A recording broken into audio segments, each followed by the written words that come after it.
मीरपुर नाम के शहर में तेजस अपनी पत्नी नीरू के साथ रहता था। पति पत्नी दोनों ही नौकरी करते थे। एक दिन तेजस गांव अपनी माँ के पास फोन करता है। हेलो, प्रणाम माँ।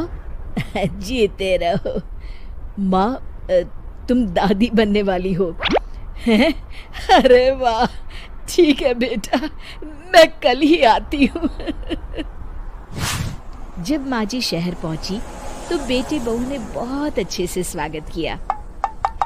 लीजिए माँ जी, चाय। अरे गर्मा गर्म पकोड़े ले आओ माँ के लिए। नीरू रसोई में गई और 2 मिनट में ही पकोड़े ले आई। जी ये लीजिए। बहू जादू से बनाए हैं क्या? अभी तो रसोई में गई थी। यम्मी। माँ जी, शीला रसोई में पकोड़े तल रही है, मैं बस लेकर आई। हे भगवान, मेरा धर्म भ्रष्ट कर दिया तूने। अब तो गंगा जल से शुद्धिकरण करना होगा। दूसरे दिन, माँ जी मैंने नाश्ता बना दिया है, ऑफिस जा रही हूँ। पर अभी तो घर का सारा काम पड़ा है। शीला आती ही होगी, झाड़ू पोछा बर्तन कपड़े वो सब कर लेगी। हमारे जमाने में घर का सारा काम हम ही करते थे। जी माँ जी, आप बहुत होशियार हैं, मैं घर ऑफिस दोनों नहीं संभाल पाती। तो जरूरत क्या है घर से बाहर जाकर चाकरी करने की? वैसे भी घर का काम खुद करने से घर में बरकत आती है, समझी? पर माँ जी। पर वर कुछ नहीं, इस महीने की पगार मिले फिर ऑफिस बंद है। हाँ। रात को नीरू तेजस से कहती है, सुनिए जी, माँ जी बोल रही थी कि मैं नौकरी छोड़ दूं। वैसे ठीक ही तो है, अभी तुम्हें आराम की जरूरत है। फिर भी आराम कहाँ, शीला को छुड़ाने के लिए बोल रही थी।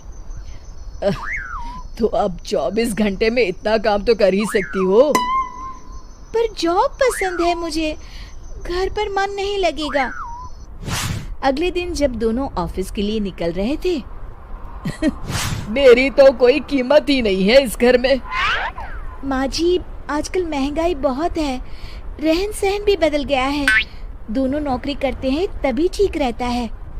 अच्छा, तू कहना क्या चाहती है?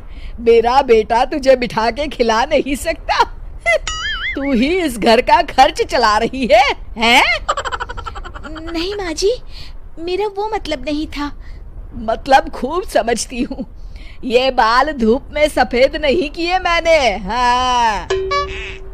अब तो ये रोज का काम हो गया था। तेजस भी रोज की झिकझिक से परेशान हो गया था। एक दिन उसने कहा, नीरू, वैसे भी तुम्हें मैटरनिटी लीव मिलने वाली है, तो अभी से ही छुट्टी ले लो। पर क्या, मेरी सैलरी अच्छी खासी है। आखिर नीरू ने रिजाइन कर दिया। जब बच्चा हुआ तो घर में सब बहुत खुश हुए। कुछ दिनों बाद तेजस फाइल देख रहा था। क्या हुआ तेजस, कुछ परेशान लग रहे हो?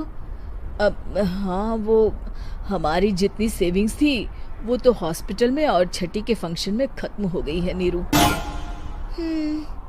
और अभी वैसे मंदी चल रही है तो मैं बोल रही थी कल मुन्ना को हेपेटाइटिस का टीका लगवाना है। नीरू, क्या पोस्टपोन नहीं कर सकते? नहीं जी, बिल्कुल नहीं। अब तेजस को समझ में आ रहा था कि उससे गलती हुई है।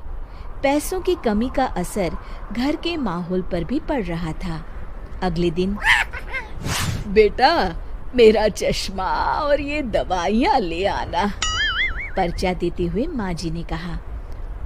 जी। तेजस, मुन्ना के लिए दूध का डिब्बा और डायपर भी ले आना, और ये किराने के सामान की लिस्ट है, इसे भी लाना है। तेजस गुस्से में लिस्ट मरोड़कर फेंकता है और चिल्लाता है, पैसे क्या पेड़ पर उगते हैं? ये ले आना, वो ले आना। अरे पर ये जरूरत का सामान ही है। वो गुस्से में बिना कुछ कहे ऑफिस चला गया।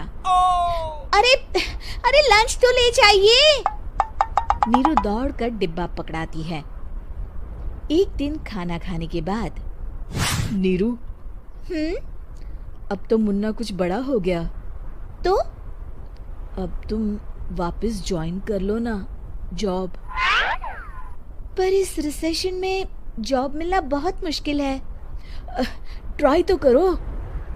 फिर मुन्ना, माँ जी है ना, और एक फुल टाइम मेड भी लगा लेंगे। पर माँ जी, उन्हें तो पसंद नहीं।